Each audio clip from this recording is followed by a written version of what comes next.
Good evening, my dear brothers and sisters. I am very happy to connect with all of you for our part 2 webinar series on hypertension.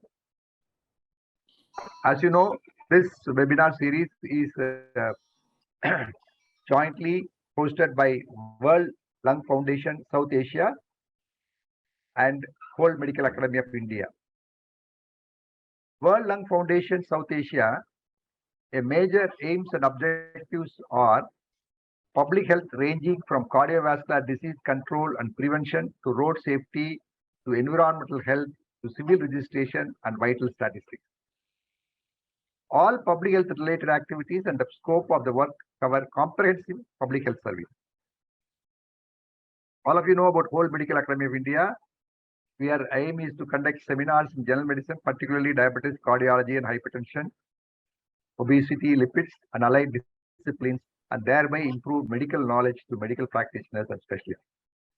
And also to arrange for research in internal medicine and related specialties, and to run institutions in furtherance of that trust, to educate the public on the prevention of diseases for maintenance of good and sound health. The objectives of this webinar is to promote standardized care for hypertension that is evidence-based and aligned with international best practices. The focus of the virtual workshop would be to promote standardized care for hypertension based on recent WHO hypertension guidelines, to promote opportunistic screening of all patients over the age of 18, to reduce physicians' inertia to start and continue treatment of hypertension, to emphasize the importance of medication titration and follow-up of hypertensive patients to ensure better blood pressure control. These are the 5 webinars which we are planning to do. Of course, today, as usual, our star speaker with his lucky hand, we are inaugurating the first webinar, which is the topic on clinical examination and home blood pressure monitoring. And of course, the panelist is Dr. Vivek Singh, a cardiologist from Patna. Next week, we have lifestyle modification and salt reduction by Dr. Swati Bharadwaj. He is the technical advisor at the Government of India. And Nakul Sinha, a cardiologist, will be a panelist. 6th September, simplified protocols for hypertension treatment. I'll be the speaker, and Vidita Kandalwal from Gangtok will be the moderator, and Sangram Razar will be panelist. On 13th September, again, the topic is difficult to treat hypertension. The speaker is myself. Jain Panda will be the moderator, and Raj Shekhar will be physician. And last 20th September, women on hypertension, Dr. Geeta is the speaker, and I am the moderator, and Meenakshi Dar from AIMS Rishikesh will be the panelist. The topics we have chosen is all for regular day-to-day practice, especially public health oriented. And I requested Chenipan to give the first talk with his lucky hand and lucky voice, because always whenever we start with Chenipan. Unfortunately, he is not so he's got upper respiratory infection and cough. In spite of that, he has accepted to join us. Of course, another favorite topic of him is difficult to treat hypertension, which I am taking over because he is so busy. And of course, I am giving his inputs also during that period. The clinical examination and the home blood pressure monitoring today, Chenipan the speaker, Vikas Singh is the panelist. Of course, Chenipan needs no introduction. He is the consultant cardiologist from Ramakrishna Medical Center, Trichy, a senior consultant cardiologist, Apollo Specialty Hospital, Trichy, honorary professor of IMA CGP, former member of Board of Studies of Bhargavas University, Trichy, honorary director of medical education, Apollo Specialty Hospital, distinguished clinical teacher, Apollo Hospital Education Research and Foundation, faculty, Speed Medical Coaching Center, resource person, Public Health Foundation of India, advisory board member of the Journal of Association of India. He received numerable awards like Best Doctor Award by the government, by the MGR University, by the IMA and Tamil Nadu Medical Council, and Special Appreciation Award by Association of Physicians of India, and MG Garg All-Time Award, Occasional Excellence Award, Master Teacher Award, and he received the Teacher Award in Zone Epicon. He is a well-known speaker, well-known professor, well-known academician, and he is going to organize one unique conclave called Hypertension Conclave. You would have heard Hypertension Conclave, but Chenipan is organizing a unique conclave called Hypertension Conclave on September 18th, the details of which we will be sending it to you. And of course, now the Vikas Singh is a DM cardiologist, senior consultant, intervention cardiologist, Daksh Heart Care, and in Universal Hospital, Patna. Now, the situation in India is so bad. India's population is 1.3 billion. Estimated number of hypertensive patients is 200 million. 20 crores and 20 crores are in the pre-hypertensive stage. The government of India target is 25% relative risk reduction in prevalence of raised by 2025. You can see the awareness is not there. On treatment and control is only 12.3. So when we do all these webinars, I request every one of you, my brothers and sisters, create an awareness, do a screening camp, and you should have opportunity screening. You should examine the individuals who have high blood pressure when they visit health facility for any health issue. Even somebody comes with little finger injury or sore throat or headache, check the blood pressure. I will go one step further. You can also check the pressure of the attendants who accompany you. So all individuals above 18 years to be screened for high blood pressure, prioritize more than 30 years of age. Data from longitudinal agency study in India among 45 plus age group showed that among these, those identified as having hypertension, 22.6% had not been diagnosed despite they have recently visited a health facility. That means when they visited a health facility, they were not checked the blood pressure. For some reason, they went. Missed opportunities for diagnosis were more common at private than public health facility. So, ladies and gentlemen, my brothers and sisters, please do opportunity screen. So the message for all our webinars is only this: you must create awareness.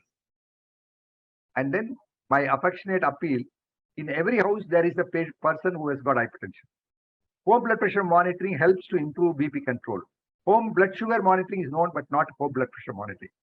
Kindly promote, popularize, familiarize home blood pressure monitoring, and also promote hypertension clinic. Focus on hypertension. And next webinar of this series is on 30th August 2022 at 9 p.m., where Swati is the speaker. I am the moderator, and Nakul Simha is the panelist. And this is a website. I will also put it in the chat box. If you just open it, you can see like this. This has got blood pressure monitors, validators, papers, and reviews. Whole lot of things internationally. You can always see and then learn more about the validated PP monitors. I think Chenipan also will show a slide on this. And another website is called How to Check Whether a Blood Pressure Monitor Has Been Properly Validated for Accuracy. This is again the website. So I'm giving you in advance because I know many of you will ask this question: which monitor to use? How do you know validated or not validated? So these are the two important websites where you can see. I will put those website link in the website, chat box also. And regarding Kahoot, all of you know, please type Kahoot in your laptop or mobile and be ready. We will give you game pin number. Please enter the pin and your name. Then you can play. There are 10 to now today 15 questions are there. For each question, you have to answer only 20 seconds. Now we have got those who give correct answers early will get more marks. And today, I think my secretary has forgotten to mention, we are going to give 3 prizes. The podium winners, first, second, and third. What do we give? We send the home blood pressure monitor to your houses. So please participate in Kahoot. Number 1, 2, 3 will get an award or a home BP monitor. And thank you very much. Now I request Dr. Chenipan to start sharing the questions. Vikas Singh, you can open your video. We'll just want to say hello to you. Yes, Vikas Singh. I already introduced you, Vikas. Dr. Chenipan is a great teacher. Is a master, and he'll be also happy to know you. Vikas is from Patna, a young cardiologist who also has interest in home BP monitor. Because we will call you once the Chenipan's talk is over as a panelist. Yeah, please listen and enjoy the speech by Chenipan. Over to Chenipan. Thank you, sir. Good evening to all. Good evening to Dr. Sangaram, Dr. Vikas, and Dr. Megha for giving me the opportunity. So I'm not sure that both the topics are not I'm very comfortable because the clinical evaluation I've given it for many times. I think it will be boring for you. Once again, I can hear your mind voice, the same speaker, the same topic So the next topic, I'm not at all expert on that. And I'm very nervous to talk in front of Dr. Muruganathan, who is the international expert on that. Of course, I will give some basic details, and many of the gaps, I'm going to leave, and definitely Muruganathan is going to find. So all these gaps will be filled by our international expert on home BP monitoring, Dr. Muruganathan. I'm not sure why he has given me this home BP monitoring, which is the favorite topic of his. So anyway, so clinical evaluation, I think it is a fashion today not to carry a stethoscope. If you're a cardiologist, it is a fashion not to carry a stethoscope. So this is a slide I put many years ago, but I know the answer today. It is already hanged. So the previous question was whether it was fighting a death sentence, but the death sentence has been pronounced and the clinical medicine is already dead. So anyway, that why the clinical medicine or clinical evaluation is still important in a patient with hypertension. Why we lose patients, why there is increased mortality and morbidity in hypertension. Because we make a late diagnosis of hypertension, we fail to diagnose a secondary cause of hypertension or a curable hypertension. We miss hypertension-mediated organ disease, and we ignore other risk factors and treat hypertension only. We no longer look at the comorbidities and the drugs the patients are taking. Because of all this, the morbidity and mortality of hypertension is still high, is very high.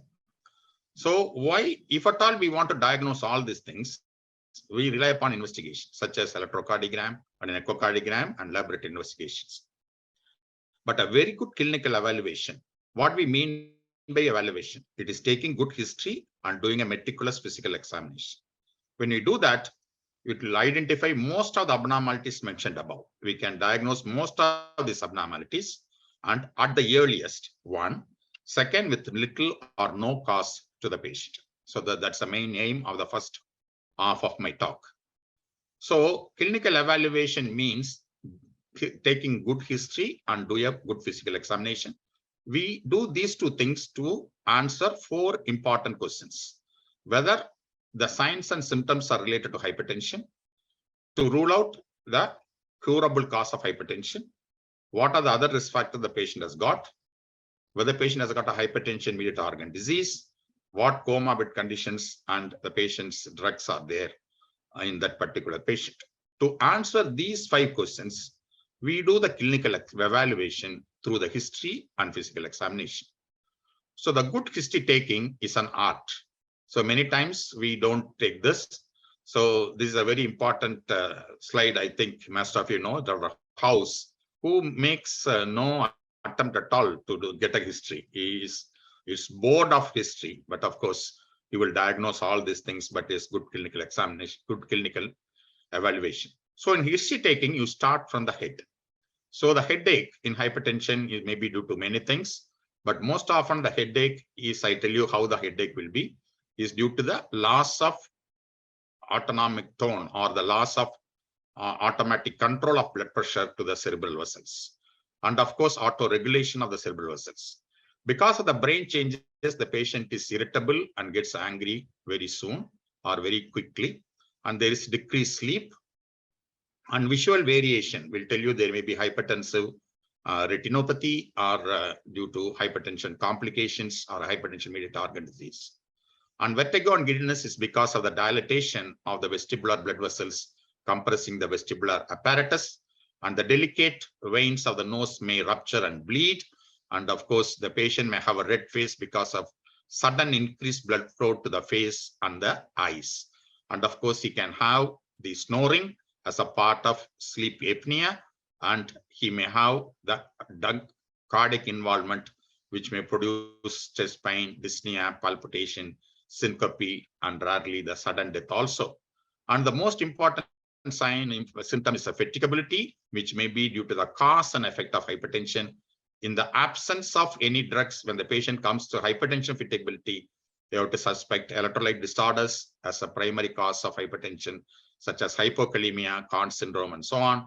When the patient comes after the treatment, you have to think of the drug-induced fatigability due to diuretics or beta blockers and so on. So, and of course, the abnormal urine and nocturia give a clue about the secondary hypertension, like chronic kidney disease, urinary tract infection, renal calculi, and so on. Erectile dysfunction tells you the entire vascular system is at danger in future. So it is not only hypertension, the entire vascular system has undergone an endothelial dysfunction. Is the earliest point of the endothelial dysfunction is erectile dysfunction. The sore knees and back in many of the hypertensions, you think it may be due to osteoarthritis, but please remember hypertension itself will excrete calcium because of high pressure, and that itself will precipitate sore knees and backs. And of course, there may be associated rheumatoid arthritis, which can produce also these type of ortho problems. And the claudication is a very important sign. In young, it may give a clue regarding the coarctation aorta. In the elderly, it may be due to atherosclerotic peripheral vascular disease, or it may be due to aortoarthritis. So all these things will give a clue about an associated peripheral vascular disease, an associated risk factor or associated condition, which will increase the risk of hypertensive complications. When the patient has got edema, it may be due to heart failure, it can be due to kidney failure, it can be due to the myxedema. So many causes. It may be due to the drugs the patient is taking, just as calcium channel blockers. So many things can cause the swelling of legs. Once again, it may be due to the cause, the complication, and also the treatment of hypertension. So when you look at these important history from the head to foot, it will give you clues to the diagnosis of hypertension. It will give the clue to the complications of hypertension. It will also give the clue regarding the complications of your treatment. So all these things come with the history. Then, of course, we must say that no symptom is specific for hypertension. Although I have mentioned so many symptoms of hypertension, no symptom is specific. The hypertensive headache is typically occipital and most often seen at the end of the day after a patient undergone so much of stress, and most often it is occipital. Whereas migraine is most often the front and pulsatile, and tension headache is a tight band around the neck, and the patient having headache throughout the face, throughout the head, throughout the neck is due to the risk factor in the house. And of course, the three important headaches in hypertension are the most dangerous headache in hypertension is called thunderclap headache, a very severe headache at the first minute of the onset. The most severity at the onset itself is due to subarachnoid hemorrhage.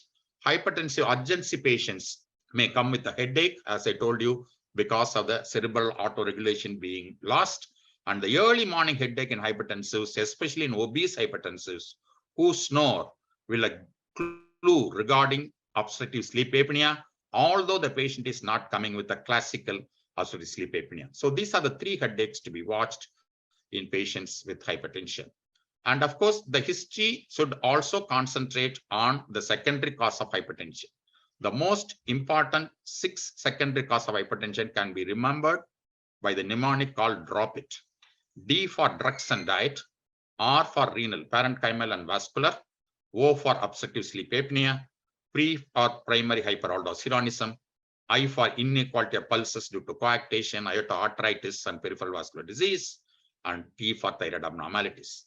So just remember, drop it, and that will give you the most 6 common causes or secondary causes of hypertension. So how to suspect secondary hypertension by the history itself? In any difficult to control hypertension, after using 3 drugs, which includes the diuretic, still the patient has got no target is achieved, then suspect secondary causes. Extreme ages, onset of hypertension before 30 years, or onset of diastolic hypertension after 65 years. Abrupt onset of hypertension. Last week, the BP was normal. Today, the BP is high. So many years, the BP was under control. Suddenly, the BP is going out of control, especially in elderly. Suspect atherosclerotic renal artery stenosis. Unprovoked or excessive hypokalemia after diuretics. The patient comes with a hypokalemia, Kahn syndrome. After using diuretics, he goes for excessive hypokalemia. Then also suspect Kahn syndrome. Accelerated and malignant hypertension involving the eye changes or any hypertensive crisis, don't forget to rule out secondary hypertension. When you have the amount of blood pressure is not correlating with the amount or the severity of hypertension mediated organ disease, suspect secondary hypertension. Claudication in patient, coarctation, unexplained anemia, most often normocytic, normochromic anemia, in hypertensive suspect kidney disease, chronic kidney disease. A very important clue regarding the secondary causes. Daytime sleepiness, tiredness, early morning headache, obesity, snoring, and of course, obstructive sleep apnea. And don't forget to go into the drugs the patient is taking.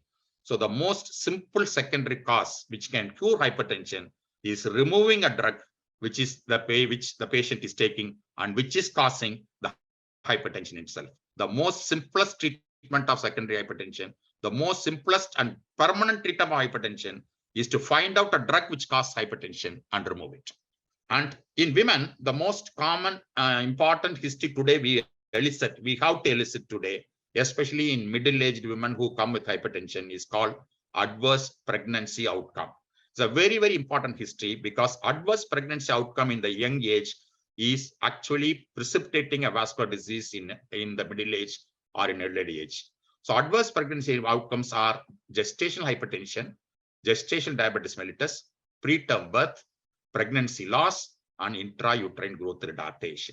So in all middle-aged hypertensive females, this adverse pregnancy outcome should be asked because that may be the cause of precipitating the hypertension. So eliciting the adverse pregnancy outcome history should be routine in all patients, women come with hypertension or any other symptom. So this is my favorite slide. I think I would have shown this slide almost 100 times. So this is a modern history taking in hypertension. We always think that the hypertension, we take routine history, as I told you, the history of headache, epistaxis, fatigability, and claudication, and so on. But today, we have to take on almost the 10 important questions, which is the most important cause of hypertension today. It is not the diabetes or the existing risk factor.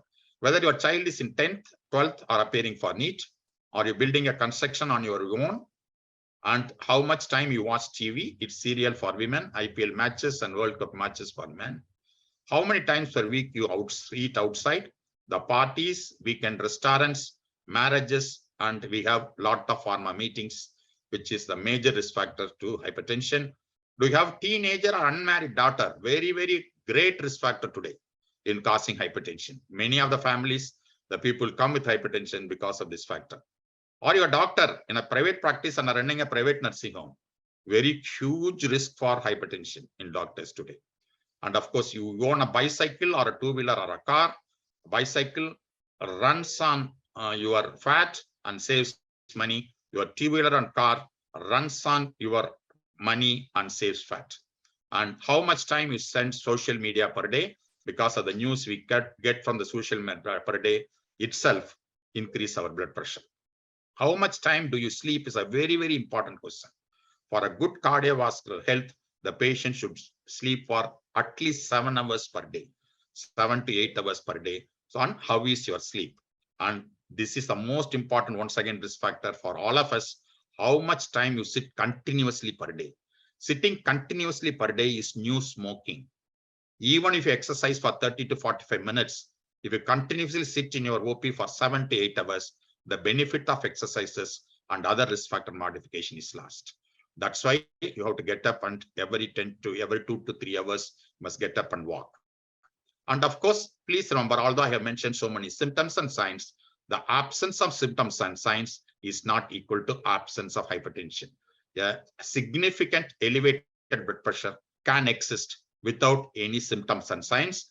As Dr. Muruganathan rightly put it, examining the patient or taking the blood pressure of the patient and his attender and his friends will be the right choice to diagnose hypertension at the earliest. Then we come to the physical examination. So this slide, once again, I have put a number of times. I will not go through the details. The most important, the first step in physical examination is the correct measurement of blood pressure. This involves the preparation of the patient, including an empty bladder, preparation of the patient, and the preparation of the patient also involves sitting rightly, back supported, legs grounded, the arm at the heart level, the cuff at the heart level, the arm should be supported, and the 2 inches between the elbow crease and the lower border of the blood pressure cuff, and the right size of the blood pressure cuff. And you can see that once again, this website where you can get this validated validated blood pressure apparatus. If we are using automatic oscillometric blood pressure apparatus, you can get a validated blood pressure apparatus. Otherwise, you can use a manual blood pressure apparatus and detect hypertension by using Koroko sounds. Then a single blood pressure does not make a diagnosis of hypertension. 3 measurements at 1 minute intervals and take average of the last 2 blood pressures and leave alone the first blood pressure. And when you deflate the blood pressure cuff, it should be 2 to 3 millimeters per second. And Koroko sound appearance is systolic blood pressure, disappearance is diastolic blood pressure. If the Koroko sounds are continuing to be heard till 0, the muffling is taken as the diastolic blood pressure. And also, when the Koroko sounds are heard even below 40 millimeters of mercury, then also the muffling is taken as the diastolic blood pressure. And it is a practice to write the 3 readings like the systolic blood pressure, muffling, and the disappearance. And of course, this is the wrong way of blood pressure taking. So this is the slide. You remember, the fellow is sitting on the couch or even a small stool, and back is not supported. The legs are not grounded. He is crossing his legs. And of course, he is speaking when he is taking the blood pressure. And of course, the nurse is concentrating on the patient and not blood pressure taking. So this is the wrong way of taking the blood pressure. So don't do that. All these things should be avoided in blood pressure taking. Of course, the right cuff width and the length should be the 80% of arm circumference, and the width should be the 40% of the arm circumference. You are supposed to have at least 3 blood pressure cuffs: small cuff, regular adult cuff, and the large adult cuff.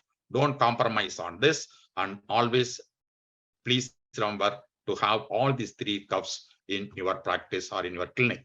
And of course, the lower half of the blood pressure cuff should be 2 centimeters above the elbow crease, and you are not putting on the elbow crease of this blood pressure cuff and try to insert your stethoscope inside this blood pressure cuff, and inserting itself will produce Koroko sounds.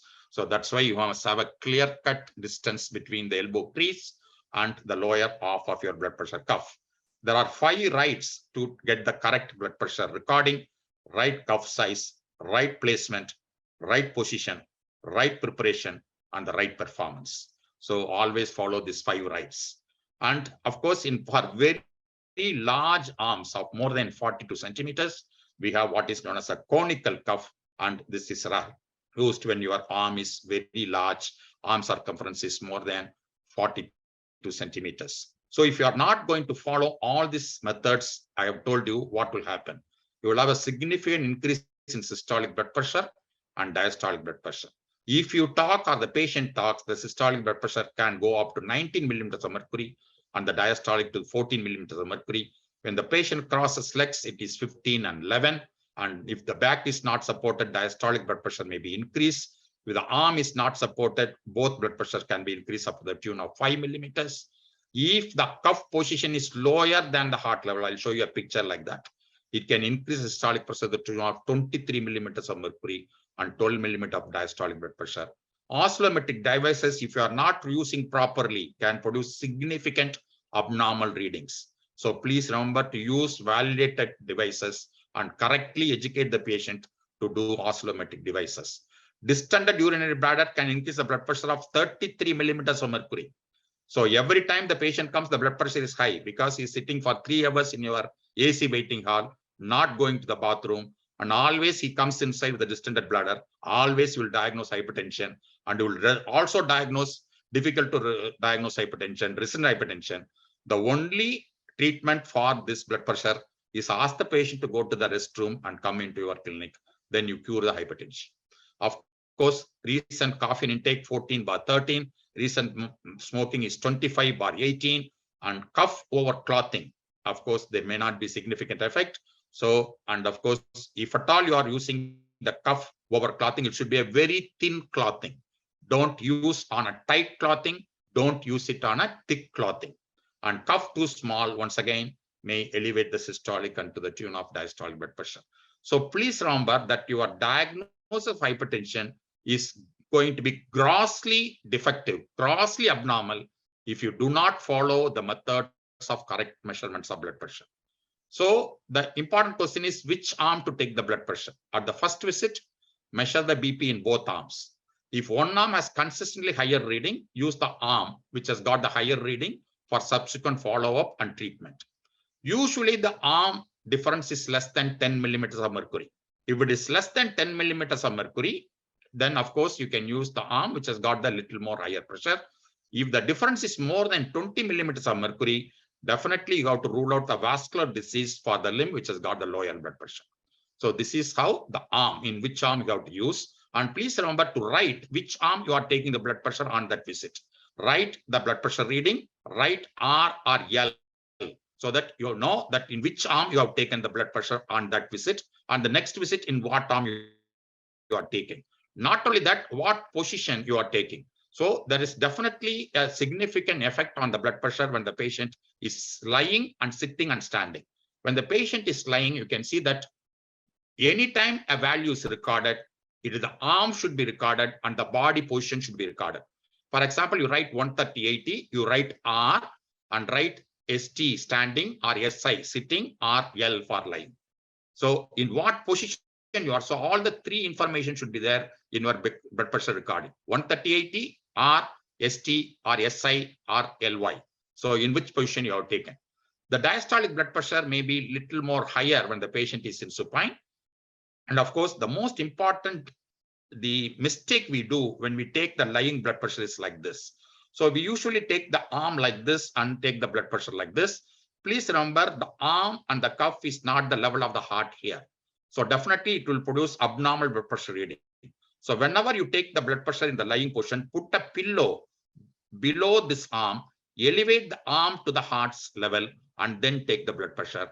Then only you will avoid, as I told you, the blood pressure, abnormal blood pressure recording. I told you in the previous slide how much the blood pressure can be abnormal if your arm is lower than if your cuff is lower than the heart level. So these type of very important precautions you must take when there is a blood pressure. Of course, you have to check the postal blood pressure for the first visit itself. In elderly, almost every visit.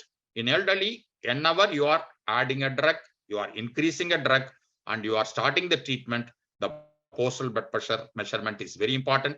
Also in a patient who has got a postal giddiness, and we must also take postprandial blood pressure in patient with diabetes and elderly, especially when the patient is complaining of postprandial sleepiness as well as the postprandial tiredness. The postprandial blood pressure is very important. So this is how the important thing is when you take the lying blood pressure. Then there are certain important mistakes we do, like a silent auscultatory gap. If you do not take the blood pressure by a palpatory method, you will mistake the Karako sounds coming after the silent gap as the systolic blood pressure. So in that way, you will grossly underestimate systolic pressure. If you do not take the blood pressure from the palpatory method, then go in for an auscultatory method. So that's what you must always do it for a palpatory method. In elderly, you must always perform, especially when there is isolated systolic hypertension, you must always perform what is known as Osler's maneuver. So whenever the systolic pressure is high, when you increase the cuff blood pressure to occlude the brachial artery and radial artery, and then feel the radial artery and the brachial artery. With the arteries being collapsed, if you are able to feel the radial artery and the brachial artery, it is called Osler's positive. That means the increase in systolic blood pressure is not due to true increase in intraluminal pressure. It is because of the hard artery wall you are trying to compress through elevated systolic pressure through the cup. So always perform Osler's maneuver in an elderly hypertensive. So what about the lower limb blood pressure? When you want to take the lower limb blood pressure. So today's recommendation is there is no consistent or accepted method of measuring the blood pressure in the leg. So if at all you have to measure the blood, you have to take the ankle blood pressure measurement when you cannot take the blood pressure from the upper arm. So when you want to take the ankle blood pressure, the patient has to be in the supine position, and you have to use either oscillometry method or a Doppler recording, and don't ever use auscultatory method for taking the ankle blood pressure, because you can never get a Karako sounds from this area. So that's why the auscultation is not feasible. Ankle BPs are recommended rather than calf or thigh measurements because they are less discomfort to the patient, and cuff is easier to fit, and particularly in obese patients. So when you take the lower limb blood pressure, the threshold of systolic equal or more than 150 millimeter mercury, as recommended as to diagnose hypertension. Please remember that. There is a separate number to diagnose hypertension when you are taking the blood pressure from the lower limbs. It is equal or more than 155 millimeters of mercury. Then before we go into the self-monitoring blood pressure, there are certain information about the BP measuring devices, especially non-invasive devices can be manual or analog, which can be mercury sphygmomanometer, or today's we have a LED indicator, which can increase instead of mercury. An anaeroid sphygmomanometer BP apparatus. Automated BP apparatus can be semi-automated or automated. Automated may be one-time recorder or 3 times recorded. So now the SPRINT study has told us how to avoid a white coat hypertension in clinic by making the patient sitting and applying the right position, the right cuff, and the health provider leaves the room, and automatically the machine takes, after waiting for 5 minutes, takes one recording, wait for 1 minute, another recording, waits for 1 minute, another recording. It takes 3 recordings, on average 3 recordings, to give an average blood pressure. So this is the way followed by the SPRINT study to diagnose hypertension, to eliminate hypertension. But in this way, if you take the blood pressure, the threshold of diagnosing hypertension is not 140/90, it is 130/85. So that is the important thing you have to always understand. When you take automated clinic BP recording, it is 130/85. Then, of course, we have the mercury manometers. And today, the mercury manometers are replaced by the LED manometers, where we take the blood pressure to the oscillatory method, anaeroid BP methods, and oscillatory, and also oscillometric devices. So all this methods needs not only validation, but also calibration. So they also need early checks to ensure that not only the BP apparatus, but also please remember the tubings, please remember the velcros, please remember the cuffs. They all undergo wear and tear, and they also can give you abnormal blood pressure. There may be leaks. There may be, so that the blood pressure column may be rapidly dropping down, which will give you a high blood pressure. So and also the power source. All these things are important in diagnosing hypertension. A word about the difference between the auscultatory method of diagnosing blood pressure or recording blood pressure versus our oscillometric method. So in our auscultatory method, we diagnose the systolic blood pressure with the appearance of corpus sound and diagnose diastolic blood pressure by disappearance of corpus sound. But what the oscillometric method does is, by looking at the cuff deflation pressure and also how the pulse volume is changing, it produces an oscillation or oscillometric curves. And the oscillometric curves diagnose the mean arterial pressure. So oscillometric devices first diagnose mean arterial pressure. Through the algorithm put in that machine, it calculates the systolic pressure and then the diastolic pressure. So what oscillometric methods machines does is to diagnose mean arterial pressure and then try to get systolic blood pressure and diastolic blood pressure through the algorithms. And of course, the best method of diagnosing or recording blood pressure or hypertension is still the auscultatory method by our corpus sounds. Then we come to the physical examination of the patient, and the physical examination of the patient should start from the legs. I told you the history should start from the head. Physical examination should start from the head. First of all, the lower limb pulses and look for the elevated uric acid clinical evidence by gout. And of course, the edema, pitting edema or non-pitting edema, I told you the reasons. Tendon xanthomas will tell you associated dangerous risk factor like heterozygous familial cholesterol hyperlipidemia. Varicose veins are prone for postal hypotensions. These are the patients who will be easily prone for postal hypotensions because of the venous capacity in the lower limb is increased. The most important is the femoral pulse and the radiofemoral delay to diagnose the coarctation of aorta. So examine the urinary bladder, especially in the patient with high blood pressure, lead to that whether it's got a distended urinary bladder, which is causing the high blood pressure. Ascites can happen due to heart failure. It can due to kidney disease, and also the aneurysms can be palpated. Mid-segment obesity is a very important associated risk factor or the cause of hypertension itself. And always auscultate the kidney and palpate the kidney for a polycystic kidney and renal artery stenosis. And on the pulse, you look at the rate and also the rhythm and also the asymmetry. In acute chest pain, asymmetry is dissection. In a chronic case, asymmetry may be a peripheral vascular disease. or aorta arteritis. And of course, on the heart, look for LVH and look for loud second sound. That clinically, the loud second sound itself a very good indicator of very high diastolic pressure. And of course, the paradoxical split may tell you the occult LV dysfunction. Ejection click may tell you dilated aorta. Fourth heart sound gives you a diagnosis of diastolic dysfunction. Third heart sound gives a diagnosis of systolic dysfunction. And associated valvular regurgitation may tell you additional cardiac complications are there. And of course, the examination of lungs is very important to diagnose the wet lungs due to the pulmonary venous congestion, and also the associated bronchi, which tell you the bronchial asthma there, your selection of drugs may be different. And of course, the ILD, the many basal crepitations, the leathery crepitations may be due to the interstitial lung disease. Some of your antihypertensives can also produce interstitial lung disease. And of course, that's why there is an associated disease. And look at the neck for the short neck, and also this neck circumference, the high neck circumference, short neck, predispose the patient for obstructive sleep apnea, thyroid swelling, carotid bruit, and of course the JVP. And of course, look for the eyes for hypertensive retinopathy, the xanthomas, and arcus senilis at the young age. This will give you additional lipid problem. And look at the back for the collaterals of coarctation of aorta and the murmur, and of course, examination of the nervous system for the CVA, TAA, and vertebrobacillar insufficiency.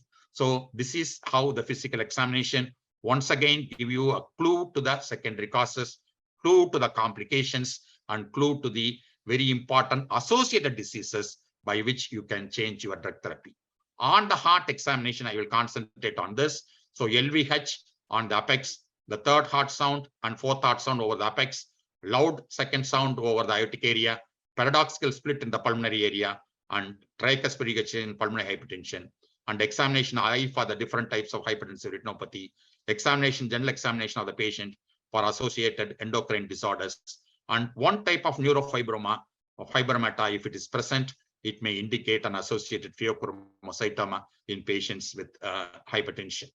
So with this, I finish off the first aspect of my talk, which is the clinical evaluation. Then I briefly touch upon the next of, I think Dr. Murunathan will give you a lot of input on that. So for the last 100 years or so, we rely upon only the clinic blood pressure recording for the diagnosis and treatment of hypertension. Please remember, Rivarossi itself in 1896 said the clinical blood pressure is not reliable at all. So we are not realized that its own statement.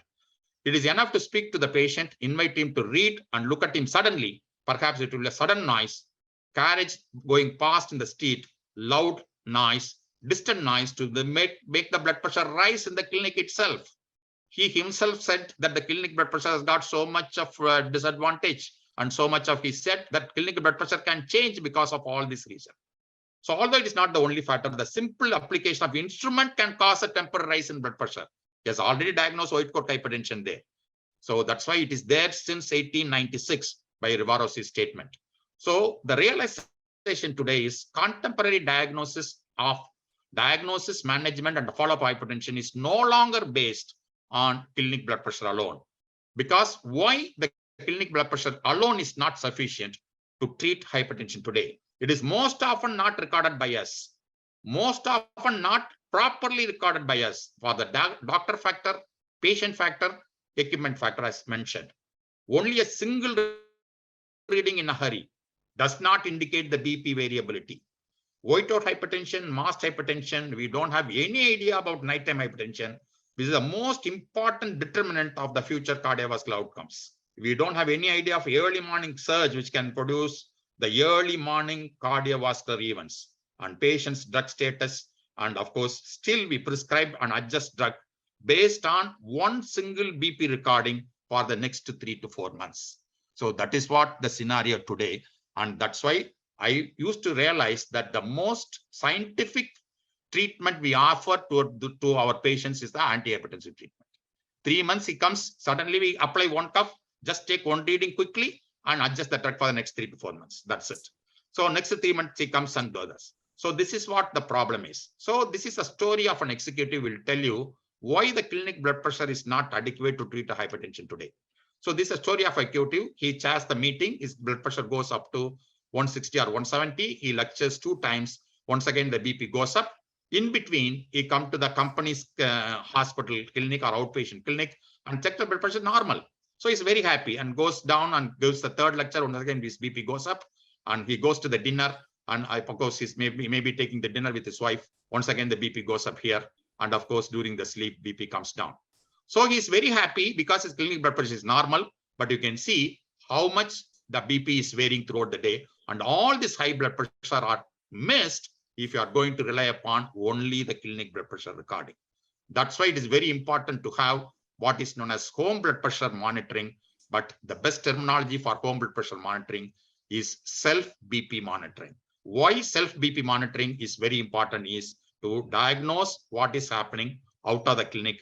It can be done by either self-BP monitoring by oscillometric validated automatic BP apparatuses or the 24 hours ambulatory BP monitoring, which should be done in home and working place. Not when we say home BP monitoring, we mean only in the house. Today, many of the hypertensives have got high blood pressure in the working places rather than in the houses. Why I want to change the name into self-monitoring of blood pressure? It's a beautiful slide which tells us in the clinic itself, if the patient is allowed to take the blood pressure, his blood pressure is much lower than the clinician's recorded blood pressure in the clinic itself.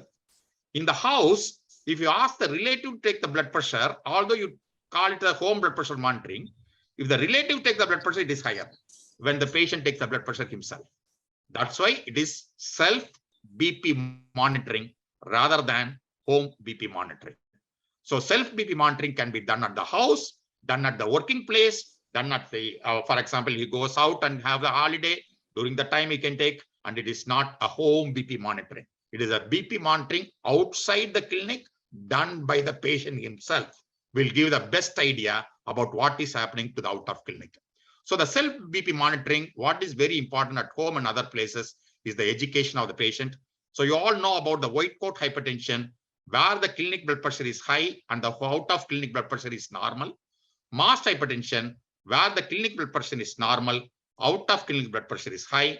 And if you look at this data, so 1 in 5, you will wrongly diagnose hypertension or miss hypertension diagnosis if you rely upon only the clinic blood pressure reading.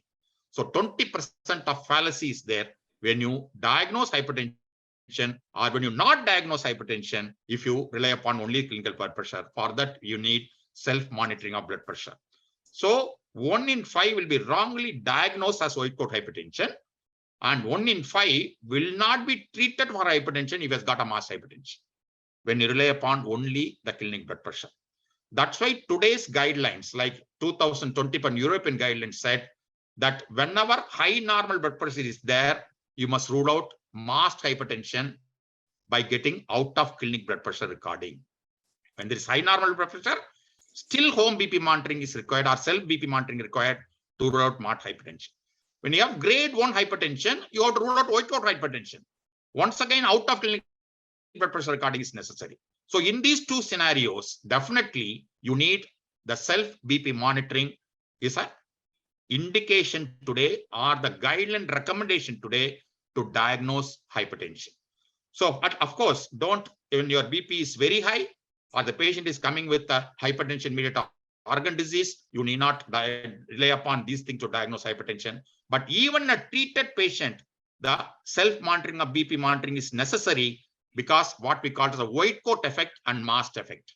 The patient may have a consistent BP, he's on treatment. His BP is consistently high in clinic, but his BP is normal in house. It is a white coat effect. When you're clinic, the BP is normal, but it comes with a self BP monitoring record that at home or working place, it is high. It is masked effect. So during the treatment also, it is necessary to rule out masked and white coat effect. Today's indication of self-monitoring of blood pressure is, I will say, to all. I will not say whom you should diagnose, should advocate self-BP monitoring. I will not go through the list. Everybody with hypertension should have self-BP monitoring, and the recording they must show you when they come after 3 months or so. So the devices, we have told you, validated automated devices are the best, and devices with the memory are preferred, and Auscultatory method BP is not recommended for the self-monitoring of BP. Finger cuff devices are not recommended. Wrist cuff devices are not recommended. And of course, you have to use the right cuff length and cuff width. And of course, only the arm home BP monitors are today recommended for self BP monitoring devices. And of course, now we have a lot of applications through the smartwatch itself can give you the BP reading, or the wristwatch BP readings are available. And today's recommendation is all those strict validation standards are set for evaluating manual and electronic blood pressure monitoring devices. There is no universal standard for assessing the accuracy of BP estimates from mobile apps. Therefore, these evidence not suitable for clinical use. So that's why today self-monitoring BP devices should be the arm devices which are automated, oscillometric, and validated. The patient education is very important. The patient has to take 5 minutes rest and 30 minutes without smoking or coughing when seated with the arm supported at the heart level, and should be immobile and relaxing and not talking or not seeing TV or not listening to others, and legs uncrossed. I told you legs supported and the back supported, legs grounded, and ensuring I told you the cuff correctly placed, and write down the results, and the monitor memory may be inaccurate. 2 consecutive seated animals at least 1 minute apart, and record blood pressure twice a day, ideally morning and the evening. Record blood pressure at least 4 days, and preferably it is preferably done for a week, or 14 recordings are recommended. As I told you, at least 14 recording. And of course, discard the measurement recorded on the first day and take the other averages for the home BP monitoring. So use the right cuff, not too small, too large, back supported, legs grounded, and the arm supported, and the blood pressure cuff at the heart level. Don't be reclining like this in the sofa and try to take the blood pressure, or don't lean forwards from the chair and take the blood pressure. And second, of course, make sure that your arm is supported and the blood pressure cuff in the heart level. And the important thing is that you make sure that the sensor is on the brachial artery. You know that the sensor, the marking will be there. The sensor is on the brachial artery, and leave a gap of 1 to 2 centimeters from the elbow grease.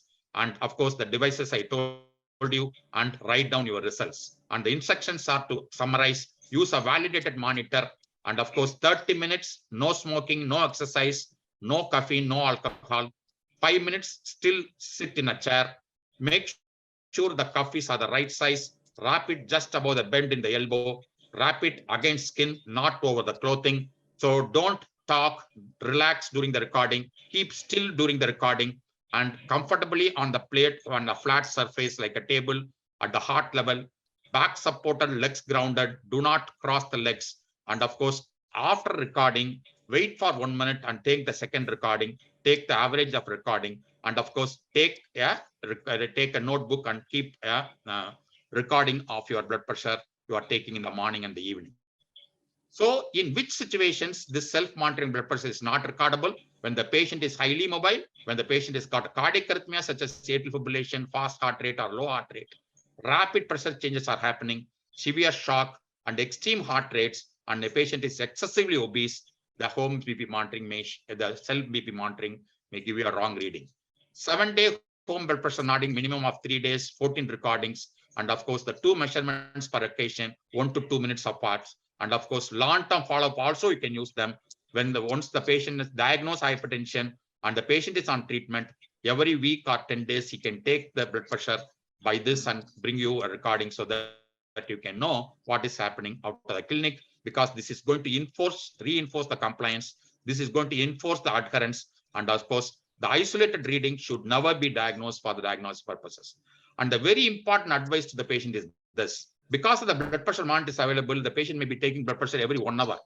And because that blood pressure is taking and the blood pressure machine is taking the wrong reading, his blood pressure will go up. Not because of his blood pressure has got high blood pressure. By looking at the wrong reading, by the wrong technique. So one of the important secondary causes of hypertension is the home BP monitoring itself.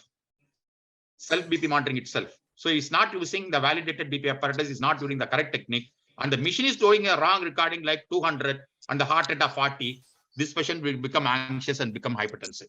So over jealous use of the blood pressure apparatus should be avoided, and self-modification based on this recording should be avoided. For the threshold of diagnosing hypertension or high blood pressure by home recording is equal or more than 135 systolic, equal or more than 85 diastolic. And of course, there are many validated the studies, especially the PAMILA study. Many studies have shown that if you incorporate self-monitoring blood pressure along with your clinical BP monitoring, you have a significant clinical blood pressure. Strokes and mortality predicted by the out-of-clinic blood pressure, CV mortality predicted, CV and total mortality predicted. So many studies have shown you can predict the mortality of cardiovascular complication and morbidity of cardiovascular complications by incorporating self-BP monitoring rather than the clinic BP monitoring. So it also improves the adherence to medical therapy. You know the target, and will with the diagnosis and treatment, white coat hypertension, masked hypertension. That very important is that when you first want to diagnose hypertension, it should be 12 or more recordings, excluding the first day recording. And of course, during the treatment, regular recording for 10 days or 15 days, the patient can record. There's a very important information from this PAMILA study. So the two important out-of-clinic blood pressure devices like ambulatory BP monitoring and self-BP monitoring can give you an idea about two different types of diseases. If the ambulatory BP is abnormal, it can predict a cerebrovascular lesion, whereas when home BP recording is abnormal, it may predict a atherosclerosis. This is one of the studies which have shown not only it can predict a particular complication, the type of BP recording also will predict the type of complication the patient is going to have. So this is a very important slide which is going to compare your office BP, ambulatory BP, and self-monitoring BP devices. So we have said many things here. I just want to compliment, I just want to highlight what is the advantage of the IBBM over clinic recording and over SBPM, and how the SBPM have got advantage over ABPM and office blood pressure. I will not go through all the list because of the lack of time. So very important information by ambulatory BP monitoring is the early morning blood pressure and the nighttime blood pressure, which is not given by clinic blood pressure and not given by self-monitoring of the blood pressure. So that's a very important advantage of self-monitoring. And of course, the long-term BP variability is given by home self-monitoring BP, self-monitoring. And of course, the physician involved, the patient acceptance is high for self-monitoring, and monitoring treatment effect is good for self-monitoring. Hypertension improvement is good for self-monitoring, and cost is less for self-monitoring. Availability is high for self-monitoring of blood pressure. So the only disadvantage being the prognostic value, I think it's almost same. The patient involvement is more in home BP monitoring. The need for patient training is very important for home BP monitoring. And of course, all the other things are almost same. So the biggest advantage of home BP, ambulatory BP monitoring over home BP monitoring or self BP monitoring is the nighttime blood pressure. That is overcome by this, the new advantage or the newer innovation in self-monitoring BP device, where this device can not only work as the self-monitoring BP device, but also at the night, it can be programmed to get 4 readings. The 3 nocturnal measurements, 2 a.m., 4 a.m., plus 4 hours from the setting of device or the going to the blood. So 3 readings in the night you can have even without ambulatory BP monitoring. So the one biggest disadvantage of self-monitoring BP devices like a nighttime blood pressure can be overcome by using the newer home BP monitoring devices, which can give you some idea about the nighttime blood pressure. And of course, before I end my lecture, I must compliment and give my regards and appreciations to Dr. Muruganathan, who took on himself a single man's journey, single man's fight, single man's agenda to promote this out of clinic blood pressure throughout the country. So he's a one actually started this campaign of he brought out the concept of out of clinic blood pressure monitoring in the country. And of course, he that he is so fond of, so whenever you want to get, you cannot get any appreciation, you cannot get any prize from Dr. Muruganathan. Whatever you do, he will give you only home BP monitoring device. So whatever you do, If the price he wants to give will be home BP monitoring only.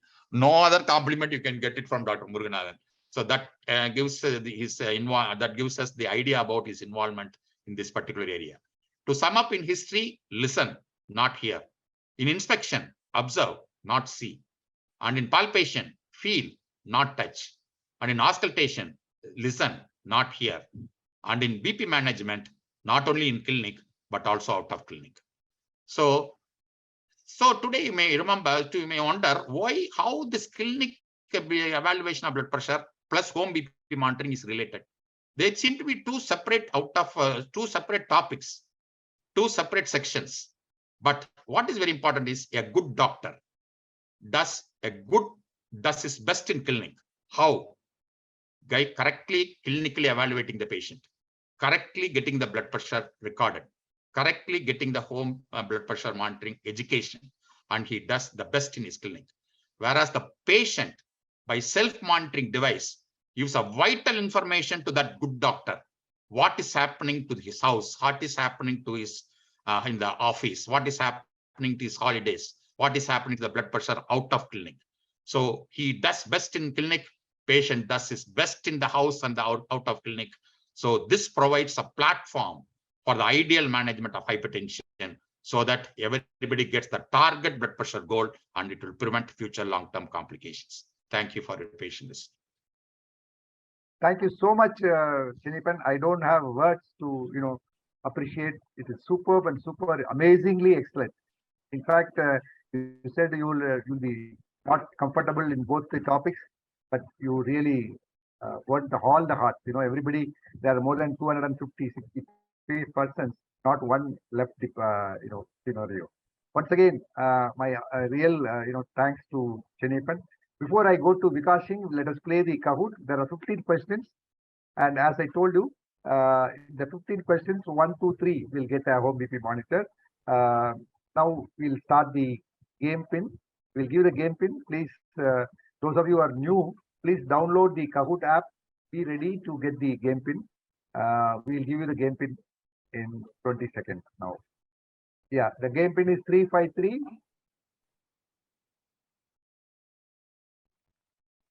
353, 356.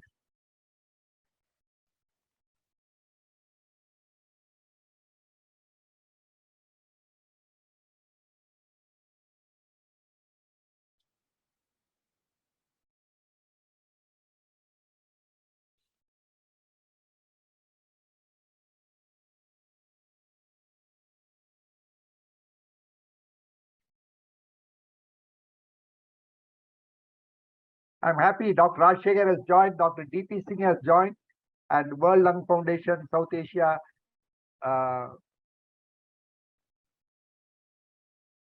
Sanjay has joined, and our RSDL, Resolve to Save Lives, Bhanu Pratap is joined, and Dr. Anupam is joined from US.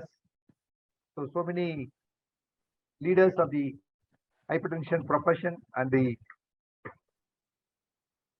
Indian Control Hypertension Initiative participants have all joined in this program. But everybody was very happy to listen to Chinipan. And of course, our Tamil Nadu Medical Council observer, Bhubadi John. Bhubadi, thank you very much for joining. And you have been always with us. And you can see the attendance and people stay back till last 11 o'clock. So you should be very happy to see as a Tamil Nadu Medical Council. Yes, sir. Amazing, amazing, sir.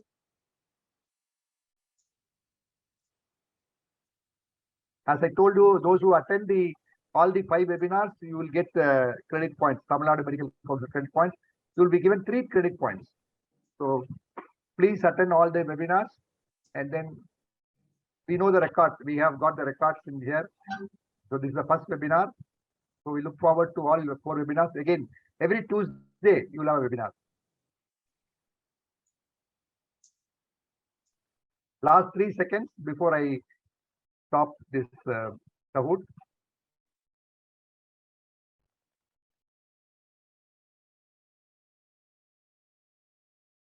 Ready?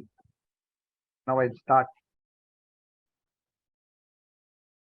I count 3, 3, 2, 1. Here is your first question. Clinical evaluation is necessary for following information: to rule out secondary cause, to find out risk factors, to find out HMOD, to find out comorbidities, all of the above. I think 100% should be correct in this very simple question. Why you two take the clinical history, clinical evaluation in hypertension? He told us 5 main things. One is secondary cause ruling out, HMOD, and then risk factors and comorbidities. Very good. 51, very nice, but I expected 100. Doesn't matter. Let's see who's the now. Subharta, Rekha, and Sundarapandi. Now, next question. Physical examination. Physical examination should start with head, foot, or either. Physical examination, not the history. Physical examination from head to foot, or foot to head, or either. Because you should be methodical.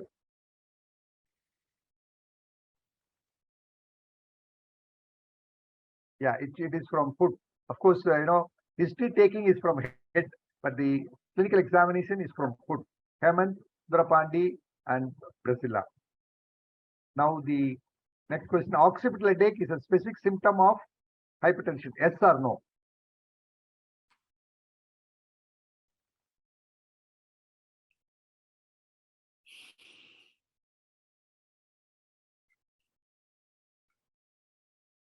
Very simple.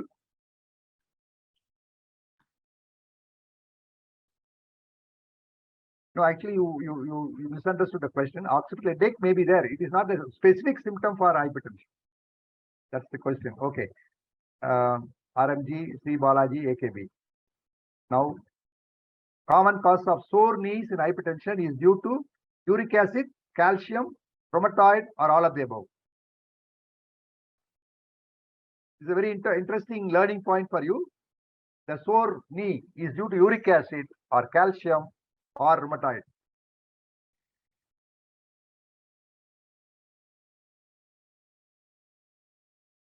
Yeah, it's calcium. In Chenapal's discussion, he mentioned, don't think it is due to osteoarthritis. It is in hypertension. It is due to calcium. That's a learning point for you. RMG, Sri Balaji, and Brisla. Okay, next. Following are the indicators of secondary hypertension, except extreme age, hypokalemia, isolated systolic hypertension above 65, and claudication. Isolated systolic hypertension above 65.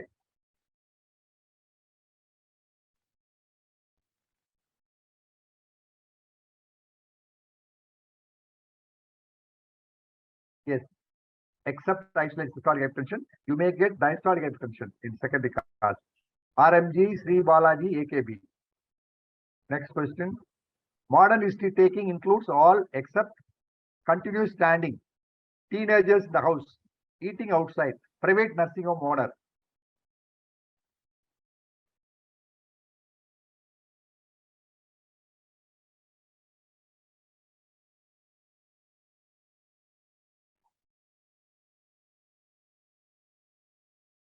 Continuous standing, except continuous standing. Okay. RMG, Sri Balaji, Hemant, and Priscilla. Following are hypertension mediated organ damage: spleen, brain, heart, and kidney, except HMOD. Hypertension mediated organ damage, HMOD.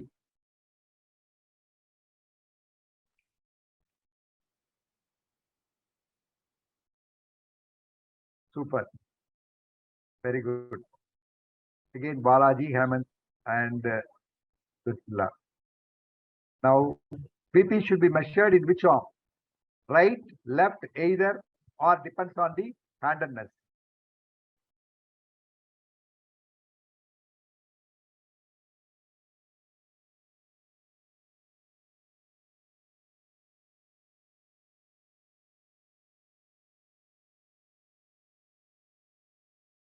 Yes, you should measure. You can measure right or left. The arm which shows higher reading the follow-up care clinical, in the clinics, you have to take that arm. Suppose if the left arm is more than right arm, subsequent visit, you use the left arm. Next is BP difference between two upper arms should be less than 5, less than 10, less than 15, or less than 20. What is normal? Is it less than 5 or less than 10 or less than 15 or less than 20?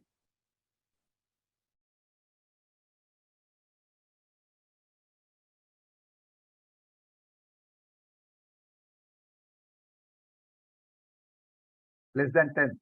If it is more than 10, 20 or more near 20, you will have to rule out any vascular causes in the arm. Hammond, Silva Ganapathy, RMG. Silent gap overestimates systolic blood pressure. Is it true or false? Silent gap.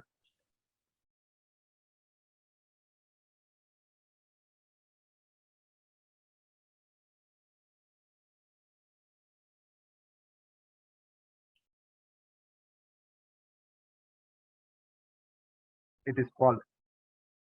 Hammond, Balaji, Silva Ganapathy. Osler's maneuver positive in true hypertension or pseudo hypertension? Osler's maneuver.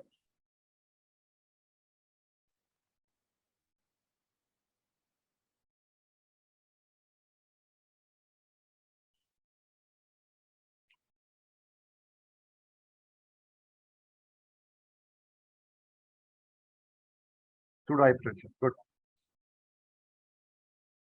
Again, Hammond, Balaji.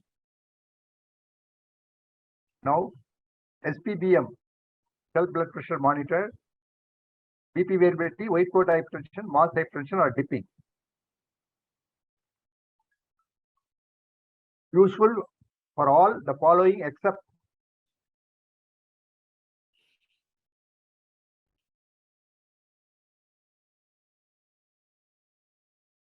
dipping, where the ambulatory blood pressure monitor scores for the home blood pressure. The scoreboard again, Hammond, Balaji, Silva Ganapathy.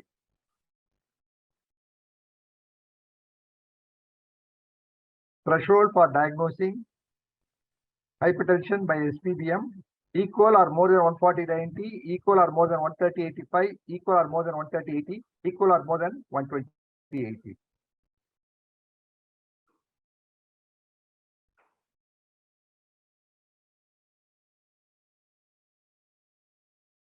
Yes. Equal or more than 130/85 or 135/85. Next. The Hammond, Silva Ganapathy, Balaji. What are the essential requirements for SPPM? Patient education, right cuff, right equipment, right position, correct technique, all of the above. I think 100% should be correct in this. What are the essential requirements of SPBM? Self blood pressure monitoring.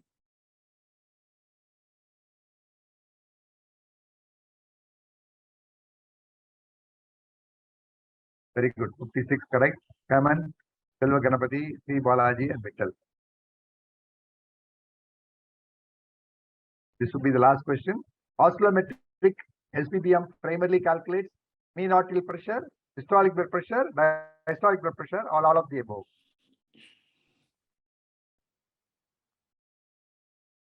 Oscillometric SPBM primarily calculates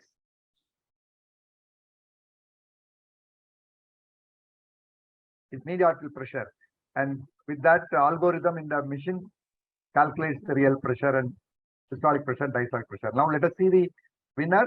The third one is Hammond. The second one is C. Balaji.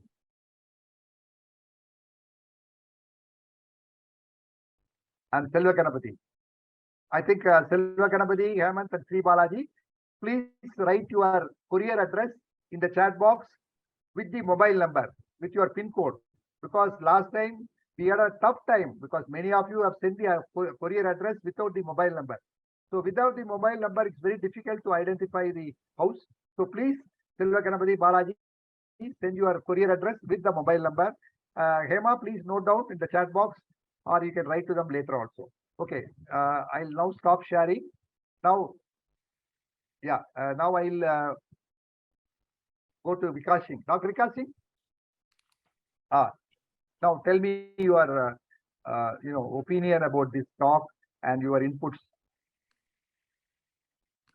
Sir, so very good evening, everyone. And it was an absolute pleasure, sir, listening to Chenyappan, sir. And he summarized practically everything that was related to the topic and probably more than that. And once I was listening to him, I thought the reason why you speak so high of him all the time, and the reason why he's the opening batsman for this series of webinars, everything was so clear. So yes, sir, coming to the topic, home BP monitoring or self BP monitoring, rightly it should be labeled as self BP monitoring. I totally agree with Chenyappan sir on that. A person whom you have properly trained in your clinic to get a BP monitoring done for himself, he is an asset to everyone. He's an asset to himself, his family, and more so, he's an asset to the treating physicians also, because he makes your life so much easier. And he'll come with his 7-day BP monitoring and know exactly what is going right on his part. But at the same time, there are many patients who are simply too obsessed with the blood pressure machines, and more often than not keep coming to you with erratic BP readings, and you need to teach them at every possible opportunity. So that is maybe one area of opportunity that we have in managing these patients every time we come across them. Otherwise, apart from certain areas where home BP monitoring is still a difficult scenario, particularly where patients are having atrial fibrillation, or in very elderly patients where arteries many a times are stiff because of age. Otherwise, for 95% of the patient population, this is a wonderful modality and it should be used more and more often. We should be involving our patients more and more in the treatment process. That is going to help us a lot, in fact. Thank you, Dr. Vikas Singh. And your point is well taken. No, you always ask the patient to bring his own home BP monitor to the clinic so that you can standardize and you can see, compare, and also teach him with his own BP monitor. So that's one point. And regarding the atrial fibrillation, now the home BP monitors with the atrial fibrillation facilities also have come. So latest home BP monitors are there where you can, read even the atrial fibrillation. Excellent. Dr. DP Singh from Bijapur. Dr. DP Singh, are you there? Yes, sir. Yes, sir. Yeah, your comment, DP Singh, because I gave you an opportunity to speak on home BP monitor, Yes, the sir. IMA. Yeah, tell me your inputs. Yes. The first I shall must congratulate you and Dr. Chenyappan for wonderful talk, very comprehensive, very elaborative, and that is what we want in the IMA too. IMA webinar also we want that more than 3 lakhs population are there. Whoever is in this, we have seen more than 230 or 250 around attendees were there. We wish to have thousands attendees in that IMA so that this type of elaborate step-by-step the measurement of blood pressure and the significance of the clinic BP specifically, because we are very reckless, very careless in measuring the clinic BP. And plus the importance of this home BP monitoring, especially that 722 protocol or even the 422 protocol, whatever we can use conveniently. But this is a very important point, and that has been also emphasized, and wish that message should go. Many people, many, especially these general physicians, primary care physicians, they do not know the importance of this home BP monitoring or self BP monitoring. But first the message should go, because this 200 or 300 or 500 people are not, the small group are there. We have got 3 lakhs people, 4 lakhs people. This message should go to them too. And that will be our aim in this webinar that we are planning to have. It's wonderful, wonderful. I'm very, yes, sir. Thank you, sir. Thank you, DP Singh. Dr. Rajshekhar, are you there? Rajshekhar? Dr. Rajshekhar? Yes, sir. There is nothing to talk about it. So simple and elaborate, very nice talk, sir. There are so many questions, so I don't want to engulfed the others protocol. Please go to the chat box and Sangram, Chennappan chat. Sangram, I'll come to you later. Sangram, please stay tuned. Stay tuned. Yes. Dr. M. Sankar Sharma says there, thanks for the nice talk. How to tackle the Google educated patient as well as doctors. M. Sankar Sharma. We will discuss elaborately on this. Now we don't have time. Google educated patient is always a problem. We always say, Dr. Google, good, bad, ugly. We have got a very good talk also. Some things are good for Google doctor, but there are more are bad and ugly. It's very difficult to convince patients. Yeah. So that's another problem. And then, is there any formula to calculate central aortic pressure by non-invasive method? Amod Borkar. Yeah, there are monitors by central BP monitors are there, but they have not come to the regular day-to-day clinical practice. So they can calculate from the pulse oscillation, pulse waveforms. They actually are arterial waveforms. From the arterial waveforms, they extrapolate. From the arterial waveforms, they extrapolate depending upon the descending limb and on the diacratic notch, how it is. They indirectly, and also just like I told you, the algorithm where the oscillometric method is calculating the systolic and diastolic pressure. So from the brachial artery waveform, there are machines, central aortic pressure can be calculated non-invasively, but they are not still has come to routine clinical practice. Although we know the importance of central aortic pressure because it may predict much early and more clinical events than the brachial artery pressure, because the central aortic pressure is closer to your vital organs. The central aortic pressure is closer to your heart, closer to your brain, closer to your kidney. So that's why it's closer to your blood vessel itself. So that's why it can predict very early the future cardiovascular events. But unfortunately, this has not come as a routine in our day-to-day practice. What is your opinion of 24 hours continuous ambulatory BP monitoring? Already Chennappan said advantage of ambulatory BP monitoring to find out the nocturnal hypertension, early morning surge. And of course, it is not patient friendly. Now there are a lot of newer devices of ambulatory blood pressure monitor has come patient friendly. It has yet to come, but it is approved by European Hypertension. It is wrist monitors are come, wrist ambi BP, because what happens is when you use this ambulatory BP monitoring with a cuff, the patient is not allowed to sleep. Then where is the question of nocturnal blood pressure dipping? So every half an hour or 1 hour when the blood pressure cuff inflates, the patient gets up. So the sleep is disturbed by the current ABPM monitors. So that's why they have devised wrist BP monitors for the ABPM alone. And I'm not talking about the self BP monitoring. So it has been validated by the European Society for doing the ABPM through the wrist because it does not disturb the sleep. So that type of advantages are happening in the ABPM. I think future we will have more and more application. Today, this because of this complication, we are not doing routinely this ambulatory BP monitoring because it is very, very troublesome for the patient to have every half an hour inflation and deflation. His sleep is disturbed. The primary aim of doing an ambulatory BP monitoring is to look at the nighttime blood pressure. The nighttime blood pressure will be normal only when the patient sleeps well. If the patient is not sleeping well, where is the question of dipping? Where is the question of non-dipping and so on? So that becomes unreliable if the patient is not sleeping. So that is the disadvantage we have today now. Dr. Vikash, do you treat patients based on home BP monitoring? Vikash, are you there? Dr. Vikash Singh? Dr. Vikash? I think it's not there. What is your opinion, Chennappan? Treating the patient based only on home BP monitoring? I will not say based only on. So we have to take into account what we take in clinic plus the home BP. Many times what I see is whenever I have a BP high in the clinic, I always have we have a card where the patient, I used to ask them to record every 3 weeks actually. So 4 or 5 recordings for the last 3 months. So that will give us an idea. So many times this is more common. We have picked up more white coat hypertensions or white coat effect rather than masked effects. Very rarely we pick up the masked effect because of this self-monitoring BP devices. What we pick up more commonly is the white coat effect. Because most often our BP will be high and this home BP is normal. which is very rare to find that the home BP is high than the clinic BP by my experience by using this self BP monitoring devices.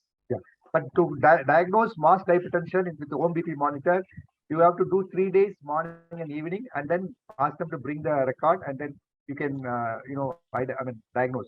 When somebody has got high normal BP in the clinic, we always tell them to take 3 days, morning and evening, and that's a nice guideline which says after 3 days of reading the home BP, you can diagnose mass hypertension. And one more good thing you said about mask effect and weight coat effect also can be diagnosed with home BP monitoring, which you have clearly said. And there are specific home BP monitors for pregnant patients and children. What we normally do, home BP monitor in the regular adult is not useful for pregnancy patients because that home BP monitor is separate. And then for children also, it's a separate home BP monitor.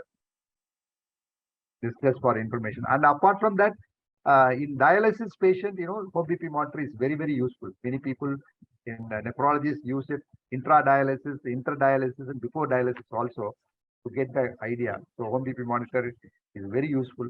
And you have shown Pamela study, Ogasma study, where the cardiac damages are well brought out compared to clinical clinic BP. So I think your term clinical BP is better because when you say office BP, there's always confusion. Yeah, right. That's why I use clinic BP. Yeah, that's always good, your terminology, because day before yesterday we had a webinar where Mansi from Italy was talking. So somebody confused office BP means, taking BP in the office. It becomes a different environment. So, Right. Yes. So that's the one thing. Any question from Sangram, because you always ask questions rather than answering. Please ask Sangram Chenniappan. No, sir, everything has been asked and told. Only my thing is, at least once we have to record the blood pressure on our own. We should not rely on the nursing staff or juniors and all. At least that is the practice I do, because I will not be convinced without I self recording the blood pressure, so that I make sure that patient has got fluctuation in the blood pressure after all the readings and all. That is the key take. Yeah. Dr. Bhubadi John, are you there, Bhubadi John? Every webinar we have an observer from Tamil Nadu Medical Council. Dr. Bhubadi John was our observer, and last time also he was there. So Rajshekhar, would you like to ask any question? Because we don't want to trouble Chenniappan. I got hundreds of questions now.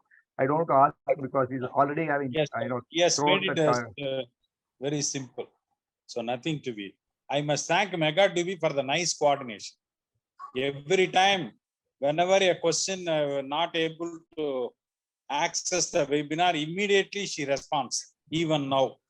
Thank you very much, Mega TV. Thank you very much. Thank you so much, sir. Thank you. Banu Pratap Singh, are you there from Resolve to Save Lives? Banu, are you there, Banu? Banu is again my team. Resolve to Save Lives is one of the international organization where I am one of the clinical consultants, where we are interested in hypertension control. We form a group of Indian Hypertension Control Initiative along with the state government, central government, WHO and ICMR. So we are only promoting this public health aspect of hypertension. That is why this clinical examination and home BP, though we combine the two topics, Chenniappan gave a really logical connection why we have these two topics, which I think it is really appreciated. I think I don't want to burden Chenniappan with too many burden, because already it's 10:30. Now let us wind up by asking one by one.